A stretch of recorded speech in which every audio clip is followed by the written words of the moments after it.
Hello, everybody. Hello. We How don't are have you a. today? Is that to the audience listening or us? Or That's me? that's to the audience, and Mhm. I guess also you, if you, Yeah. yeah, To the SoundCloud bot that we've got. We've got a SoundCloud yeah, bot commented, yeah, liked our groovy tunes or something. I can't remember what it said. yeah. We've been laying down some slick beats for the Hmm. SoundCloud bots. I'm gonna get Yeah. their username. I'm gonna dox the SoundCloud bot. Yeah. So we had our first guest last episode. How do you think that went, listening back? I guess we can reflect on it. It was a bit different than the usual format. It's just my mic. I don't know what it is about my mic, but I get drowned out when I guess Mhm. anybody speaks, and when there's an extra person, it just drowns me out even Yeah, more. I But did other than notice that, I that. was fine. I did It notice was that, alright. but it seemed like it was more when Davin was speaking. So I guess it's just something to do with because I'm recording on my end and His then mic your is just Discord. more fucking manly than mine is. Hmm. He just pushed my mic out of the way. He's like, shut up, bitch. It was interesting having the third perspective there. I think it went quite well, and I'm always happy to have, I guess, guests on going forward.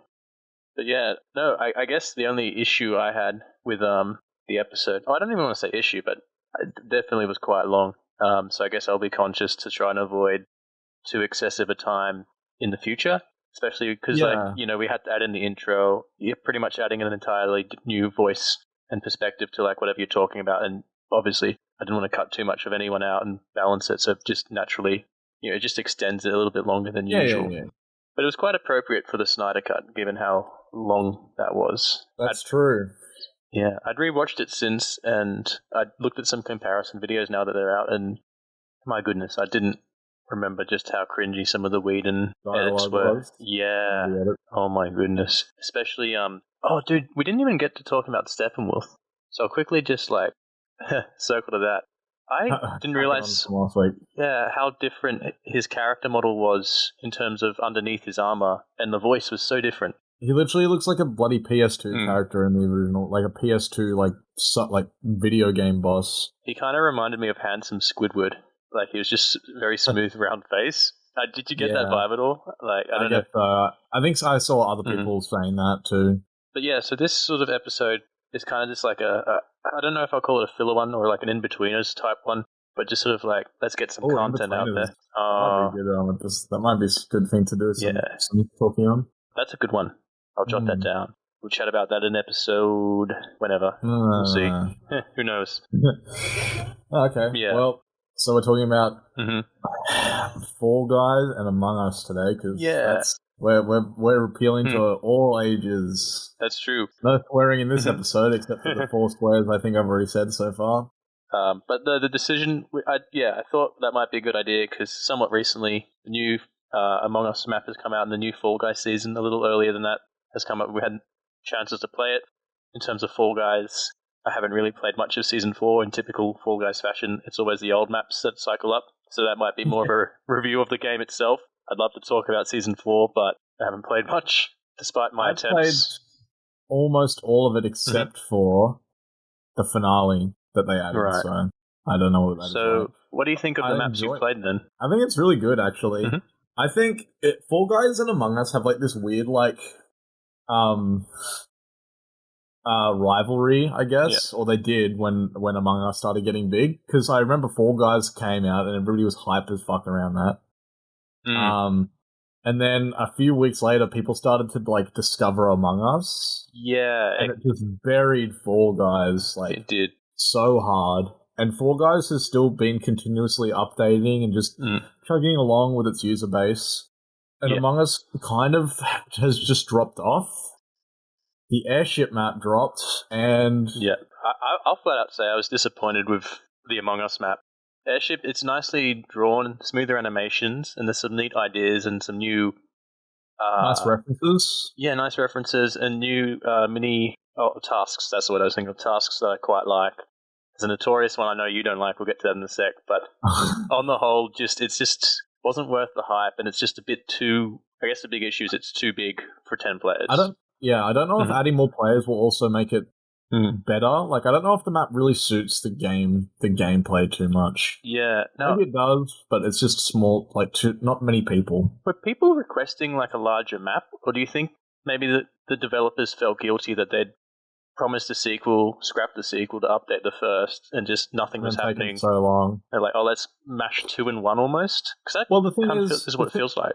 The thing is, it's based off one of their other games called the Henry Stickmin. Like, so maybe it's just big because that's what it looks like in that game. I've never played it. No. It's a Flash game. So, yeah, I don't know. The thing is, even with more players, all that's going to do is, like, make the game longer. And then once you get down to, like, a regular amount of players from, say, 15 or 16 or whatever, it's just going to go back to being a very slow and hard to win game.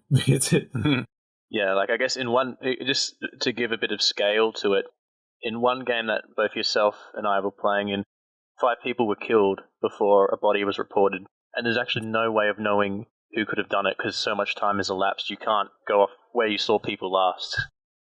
So there's so many ways to get into one room, but there's also like very difficult to get anywhere at the same time. It's a highly confusing map. I don't know, maybe it just takes some more time to learn. I haven't really played too much of it because I just went back to playing the original maps. I mean, we've definitely tried our best, to kind of go a few lobbies in and try it out and all that, but it's just, I don't know, I think something you brought up which I liked is, like, it has a spawn system because it's so huge, but it's really frustrating when you have no idea where your tasks are.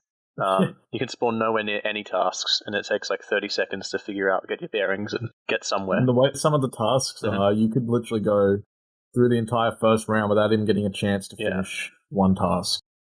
A couple of the tasks are a little bit of a pain. There's one where you have to collect towels, which is fine, but then you try to toss them into the bin, and the mouse sensitivity is not the best in terms of how you flip them over. Like, I think it probably is better optimized for tablet. Yeah, it doesn't really go off your DPI that you may have entered in your mouse. It doesn't relate to it at all. The door handles in the electrical, it's not that hard, but it's just extremely time consuming to check like which one is which in order and pull them all in order. But the safe one is by far the worst task out of any of the maps in the entire game. It doesn't even work half the time. Like, you have to be so... I could not imagine doing that on tablet. That would drive me bloody crazy. Yeah, I had to look up during a game what to do because I was following it like, it's like a safe, but I would pass numbers and nothing would happen. And it wasn't clear online if it resets or if you just have to keep spinning it. And then, like, when you figure it out, it's literally you have to get it, like, almost pixel perfect and stop it, and then hope that it even works, and then go to the other side. Oh, it's horrible. I don't know. They need to update it. It really doesn't work. I think for the most part, both of us are a little, like, average at most for this new map that's been added for Among Us. Probably, I would say Scaled is still the top, followed by Polus and Mirror. Yeah. So sort of 1, 2, 3, 4. Hate Mirror, funnily enough. You rarely ever see anybody playing it. I don't mind it, but people seem to dislike it, so... Yeah, I think people might dislike it for the same reasons that we might dislike Airship 4, where it's a very imposter-centric map in terms of all the events. You can't pinpoint where people are necessarily. Well, yeah, you can vent in Mirror from, like, the top plant room into the other top room through the decontamination chamber. Yeah. So it is. And their version of like vitals or like a security camera on that map is like the doorway sensors. So it like tells you if they entered like the southwest or east or north. So it's a much harder map. That's why people don't like it. Yeah, by and large, I mean, Among Us was like that was everyone's jam for like from about May through to October. Is it fair? Like maybe just after that Halloween pack, I saw so many streamers playing it, including the developers who played with a lot of streamers. It made me wonder, aren't you meant to be updating this game? Yeah. Well, I don't know. It's people are playing it again. Yeah. It was never dead completely. Anyways, like. Oh no! Now it got revived for a bit. It might last a couple of weeks. Yeah, I have seen a few streamers VODs where they play a lot of the mod versions. So like, which include the Sheriff, the Jester, the Mafia mod. It's kind of funny how the modders have taken over from the devs in terms of updating the game. adding new game types, that kind of thing. They have, and they do a really good job, actually. There's also, like, a mod you can get that combines all of the mods, and the imposters' roles can even be randomized, like what kind of imposter they are and that, so that's pretty cool. All in all, not the worst game by far. It's a good game. It's very well made. It has a bit, actually, with the new update, I feel like they've added more bugs and glitches to the game. I've definitely seen a lot more instances where people are kind of naked. Well, not naked. Everyone's in the spacesuit, I guess, but their costumes aren't showing. And we get stuck at the table all the time. And yeah, you have to change the settings. That's been kind of frustrating. I mean, sometimes that won't even work, and you're just stuck there. And when no one's dying, everyone's like, I wonder who our imposter is this round. Pretty much. Yeah. It's pretty annoying. Yeah, it's in like the 3 to 3.5 star range for me, I think. It's a pretty fun game. I'm glad. Definitely worth the purchase of whatever it was on Steam. I mean, we've never really stopped playing it. We just play it here and there. Because it's an easy game to just take 2 seconds to turn on, 2 seconds to start a match. Yeah, exactly. And we just play a few rounds and it, passes time. Yeah, it's fun. There's some good memories and there's some good banter. The other game, as we said, is Fall Guys. I've only played one map of Season 4, which I really loved. I mean, again, it's a shame that the map rotation still heavily favors the early. I mean, it's no joke to say I think most people are tired of Slime Climb. I think we get that pretty much every game at some point. I mean, it's a classic, but add a voting system. Yeah. That's something that all games have gotten rid of recently. Have you noticed this? Halo, the Master Chief Collection, the new Call of Duties. You can't vote for maps anymore. It's just like, play this for Yeah. And it's funny you bring up both those games because I think a solution I was going to propose is what those two games used to do is they would have a dedicated game types for the new maps. So if you got the DLC, you could play them exclusively, but you'd still have, like you'd have your Team Slayer for Halo or Team Deathmatch for COD, but then there'd be a Team Deathmatch or Slayer Mythic Pack. The bloody name of the DLC Yeah. is, like First Strike or whatever. For sure. That was a Black Ops 1 resurrection of that. Well, for the first few days of 4041, there was a game mode that you could play that was just those maps. Oh, excellent! Yeah, I missed it. So, but that's good. That's good. They implemented that. Yeah, I don't know if it's still up or not. For the first 6 days or week or whatever it was, they did have that. I must have completely missed that, but yeah, continue doing that, Mr. Developers. I'd also like to interject and say one of their games is Hatterful Boyfriend. I don't know if you know what that is. No. It is a dating sim, but you're dating birds. Oh, okay. They speak English and they just speak to you, but they're just birds. Right. That's kind of funny. It is very weird. I saw some gameplay of it. I actually haven't heard of it. That does sound vaguely familiar, though. They're probably into it. Let us not give those people a platform. We can invite them on and have a discussion about it. No. Oh. Maybe. We'll see. Who knows? PayPal me. Yeah, we'll have to be paid to give him a guest spot, just like Davino paid us. With his YouTube money from his millions of Bumblebee videos. Yeah, it's a shame that those views didn't quite translate. Didn't bring in any viewership for our bloody podcast. Man. Yeah. It's almost as if people who go and watch his fan makes don't really pay attention to anything except for the source material that he's making fan trailers for. Possibly. Yeah. Couldn't be it.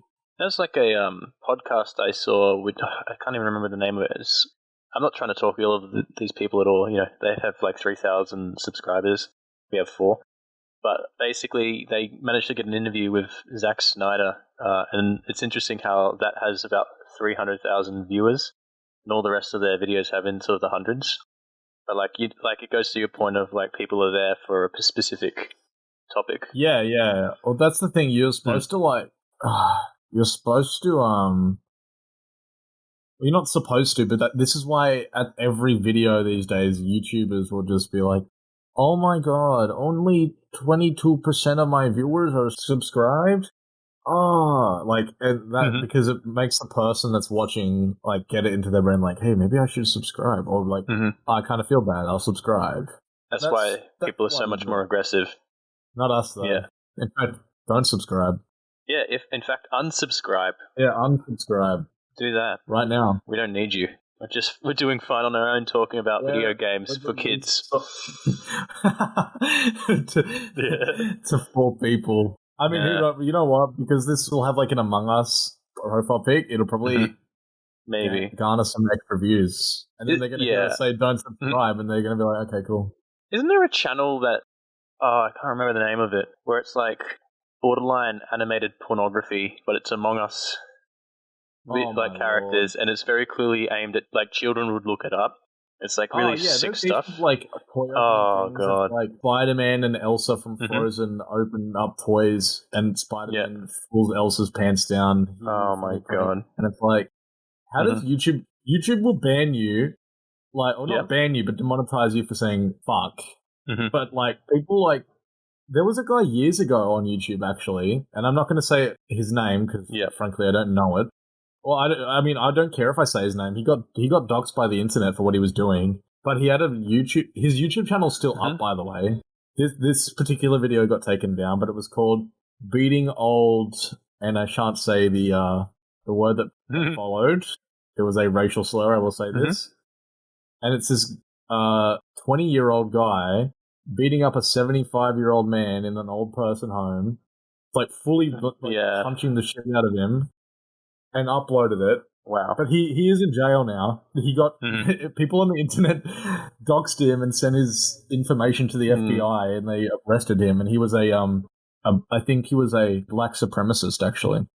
There was quotes from him saying like, the black race is the chosen race, and I didn't find out about it until just a few weeks ago. I was just watching his videos, and I was like, "This is really, really, really weird." I think he was a boxer. I don't know. He obviously had some sort of mental issues. Oh, sure. I mean, if it's boxing, I wouldn't be surprised. But I mean, that's why I never take any of these tech platforms seriously, as like being the arbiters of the paragons of virtue. Right and wrong. Yeah, you can put videos of animal cruelty up on there, and I mean, I'm pretty sure, I won't name names, but let's just say that there's a YouTuber who's back who was convicted of a pretty heinous crime, and the kind of audience he has probably would be potential victims. I'll just say that, and there doesn't seem to be any qualms about it. There's several.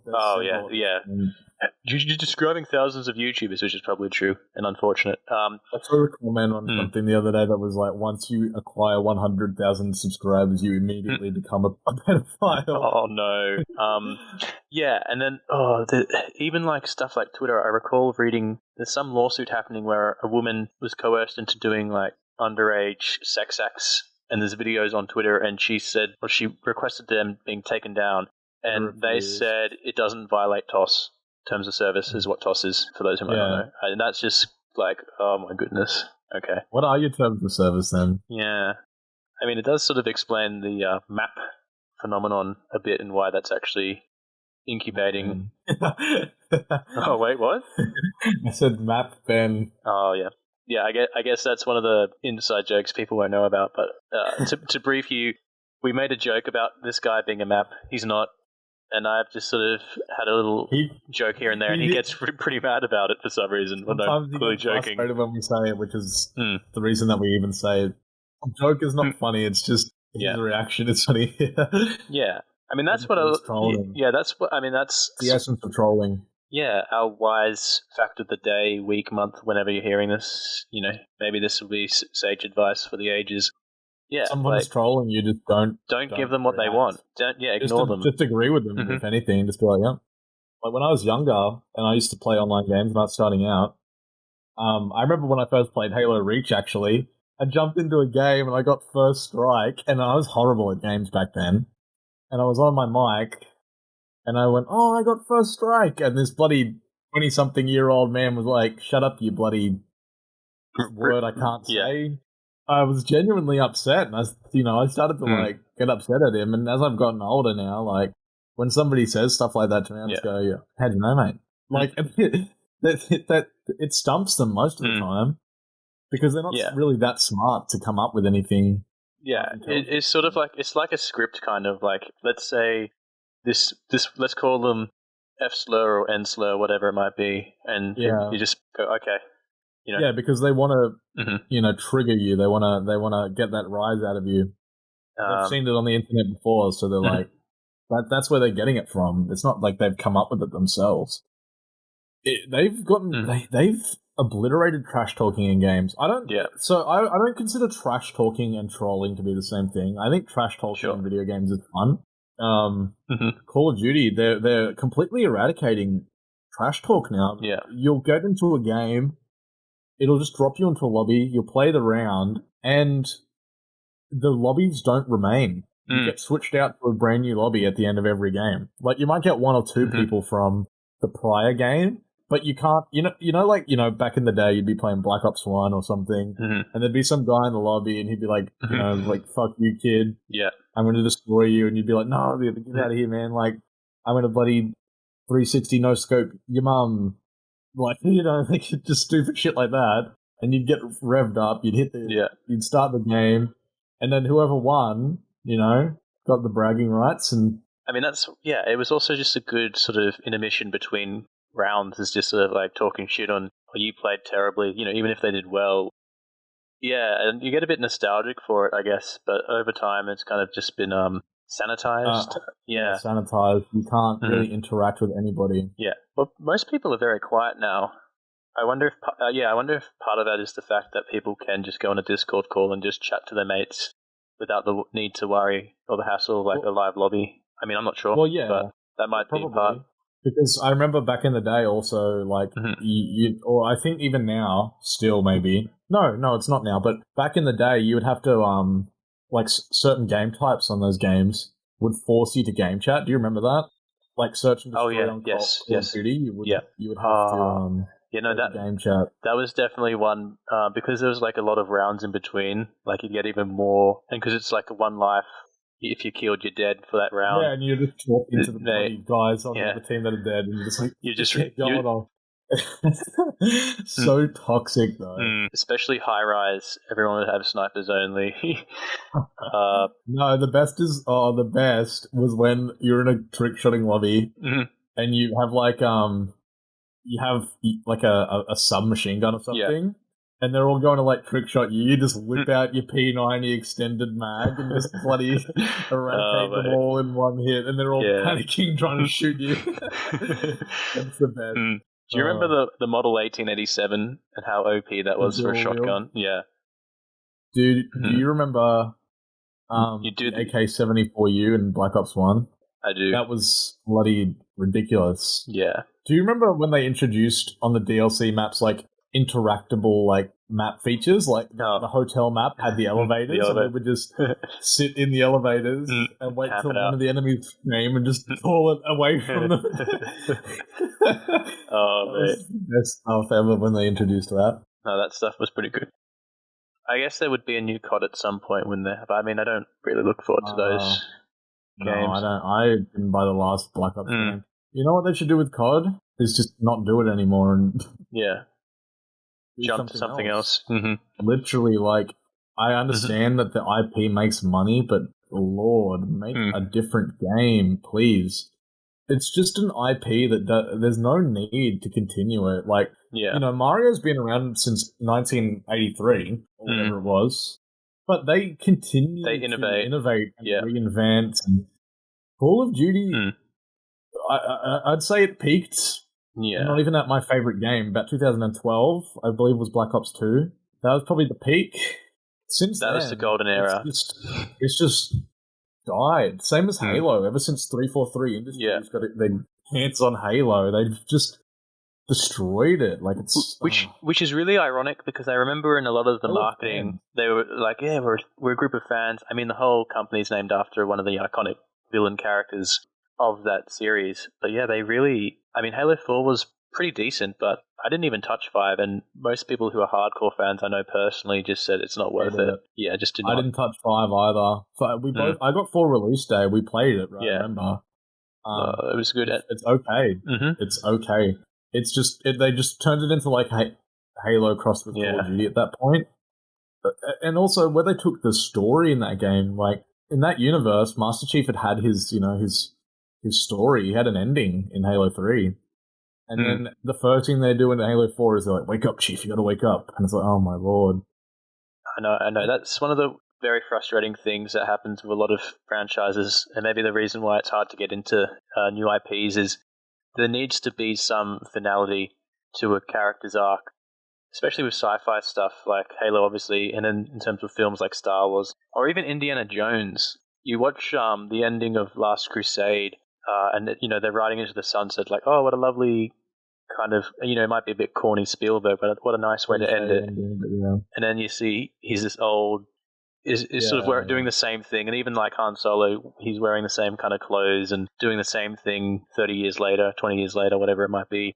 You just go, oh, let's just see some, like maybe we can be in this world again, but let's see some new characters, or let's not sideline them for characters we love, but they're very different now, Can you imagine in like 10 years' time if we got a sequel to The Dark Knight Rises, and that movie's ending was not perfect by any means, but it was very final. Like it was this is the end of Batman. Yeah, well, that would be that's a pretty apt comparison to like what it must be like for older generations that are seeing like oddly enough, it all seems to be Harrison Ford characters, but like the return of Indiana Jones, Han Solo, even Deckard in the Blade Runner sequel. Yeah, could you imagine like if like in 5 or 6 years' time or whatever? Because that will be next year will be the 10-year anniversary of that movie. But a few years' time they make a movie and it's called Batman, but I'm not Batman. I'm Joseph Gordon-Levitt, and I go and get Bruce Wayne out of retirement because I'm incompetent. And Christian Bale's like not looking too hot compared to what he did in that movie. To be fair, he looks great for his age, but he'd still look aged up. Or even the bloody Top Gun film as well. Another example, like Maverick. Oh, Jesus Christ! I didn't even like the original. That's blasphemy. Boring. I know it's an action type flick thing, but I just can't buy that. Maybe as an instructor, like it could work, and you follow another character. But him being in the plane and all that, I don't know. Is that really? I don't know. I mean, I don't know. I've never been invested in the original myself. I don't think I've even seen it, but it just sort of irks me that come on, that's like a one and done classic. At least in the public conscious. But thing to bring back. But yeah, Fall Guys.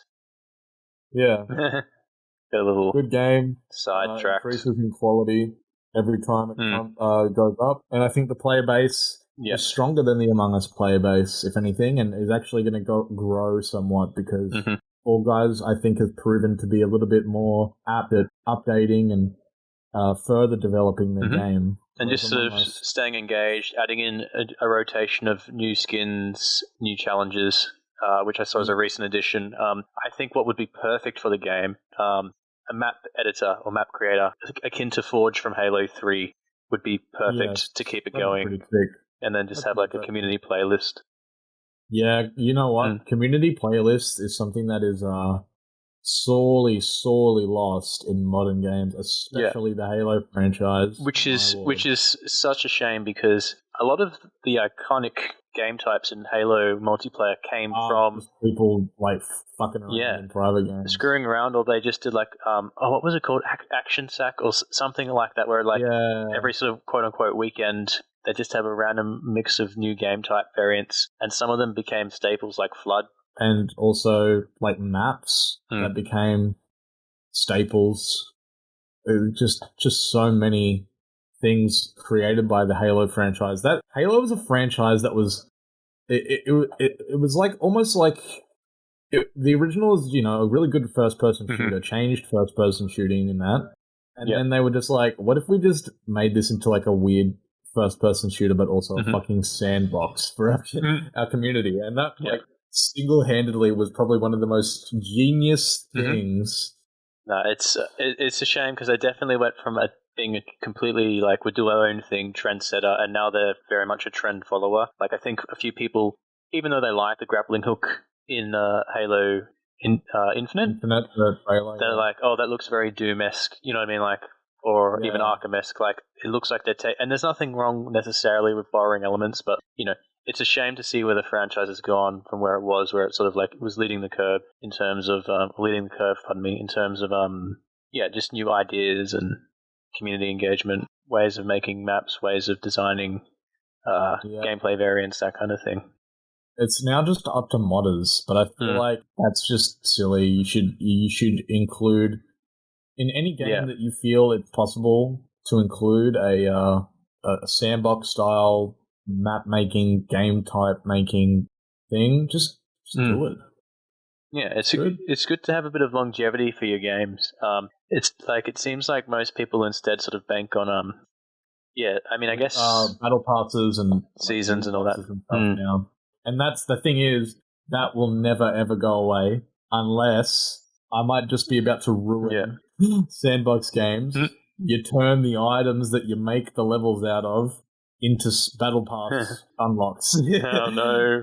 Do you remember if that comes up, whoever does that, you owe me royalties. Nice. I was going to say, I was thinking of like old kind of money making practices that game publishers mainly got into. So before this, it was like, do you remember Skylanders and Amiibos, and you had to get all those toys to have the characters? That was before that. Remember when people used to complain about DLC? Oh yeah, now that's like just expected that there'll be some sort of add-on. People used to complain about DLCs, and by today's standards, DLCs are bloody amazing compared to what you can buy for a game these days. These days, it costs me $3 to buy a friggin' Hat in Among Us. There's I can't remember the items, but in like Fallout 76, there are items in the game that cost more than their physical equivalents. Like then like a cap in real life. An in-game cap, for example, would be like more expensive when you work out how much points you needed and you buy. Imagine living in the world of GTA. You have $1 million, you buy one fucking spoiler for your car, and you're fucking homeless, mate. It's the people in the world of GTA 5. I don't know how they survive, man. The hourly pay rate there must be about $700 per hour just to rent your bloody apartment. Oh, mate. Nobody commits crime in that fucking world, mate. I remember when DLC, going back to that point, used to be super scummy. Like, the big controversial one, or somewhat controversial, was Assassin's Creed 2 went from sequence 11 to 14, and they go like, there's a glitch in the Matrix. Animus, rather. Matrix, Animus, same thing, I guess. And then, what do you know, sequence 12 and 13 are 2 DLC packs that come out later. Like, look at this. Ezio was at the Bonfire of the Vanities, this iconic moment in medieval Renaissance Italian history. Such a shame there's a weird glitch. Guess you won't see it. Yeah, you can't see it, mate. That is scummy in and of itself. I don't recall anything before that, though, that was particularly bad. Like, as soon as DLCs hit, that was like the beginning of the end. The excessive greediness of companies, I would say. You know what? I was just thinking about it. I wanted to step in and say I reckon the first scummy company to do any kind of scumbag shit for their games is bloody Pokemon. Oh. Version exclusive legendaries and all that sort of shit. The releasing of the third bloody... this is the real version of these two games. You know what, that's true. I'll do you one better and say that I also think that a scummy thing they did was to get certain legendaries, they were never in the game. You had to go to a special expo or event. Yeah. And some of them were only in Japan. Yeah. Mate, I have to pay money per month to store my Pokemon in a bloody digital space to transfer to the new games. Cost me about $10 a month, mate. Yeah, that stuff is pretty, especially because I'm a super, not as much anymore, but I definitely was a big completionist when I was younger, and like seeing that as a kid, like, that's so disheartening. To complete a Pokemon game, you would pretty much need 2 DSs and both versions of the game, or 2 Game Boys if we're going back. Only 90s kids will remember this. Game Boys, mate. I guess we'll probably leave it there. That's the beauty of these kinds of episodes, because we didn't really have much going into it, and we've had a very interesting discussion. So Among Us map, average, Fall Guys Season 4, would love to play more of it, but as a whole, pretty great game. And game companies, Scummy. This week's question, what's everybody's least favorite Scummy video game tactic? Yes. Scummy video game company tactic. I'm probably going to go with the Amiibo Skylanders thing I mentioned just because that's clearly targeting children who will just nag their parents for all those toys. And you can't complete the game 100% without having certain toys that have certain elemental abilities. So that sucks for completionist kids like myself. I'm going to go with people who lie about their games being finished and release them and then complain about everybody saying their game sucks. Not going to name names. Some of the Assassin's Creed games potentially might fit there. Pretty much every single game that comes out that's a AAA game these days. Day one patch. Oh, day one patch, boys. Day one patch. Oh, yeah. Make the game before you fucking release it. What was the Fallout 76 day one patch? Wasn't it? This is I don't know, but people... I remember when that game came out and people were convinced it was going to be good. And the more I heard about it, I was like, this sounds like possibly the worst game I've ever heard of in my life. I'm very glad I skipped that one. I was avoiding it on principle of I don't think an MMO or small online type of experience works for a game that's all about being on your own and is very single-player focused. That just does not make sense to me. If I was going to play a game like that, I would have jumped on The Division. Yeah. The Division does that quite well, and it's a much better styled game for multiplayer. Fallout would suck in multiplayer. Have you seen the bloody combat in that game? Yeah. Well, if you swinging a plastic baseball bat at the enemies, mate, nothing happens. There's two fantastic videos about that game and just how much of a trash fire it is. The first one by Internet Historian explains like the lead up to the release, and then there's one by a YouTuber, I think called Rags, something like that.